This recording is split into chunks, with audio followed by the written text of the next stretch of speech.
ay may pag-aalinlangan si June. Pero sinigurado sa kanya ng asawa niya na hindi naman niya aawayin ang babae. Pero may nais siyang sabihin din. Habang iika-ika na naglalakad si Gina, ang mga tao sa paligid niya ay nakatingin sa kanya. Namamagana kasi ng sobra ang daliri niya.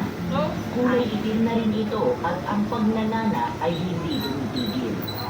Dahil sa amoy nun, pilit silang nilalayuan ng mga makakasalubong nila. Nagtipon ang mga tao sa labas ng bahay nila Gina matapos nitong papasukin ng dalawa. Marami ay may pagtataka sa mga mukha nila dahil pumayag si Gina na mahaluan ng mabahong amoy ang loob ng bahay niya. Anong pinunta mo rito? Matapos namin makapag-usap ng asawa ko at nasabi na sa akin yung mga pagkakamali na nagawa ko, doon ko napagtanto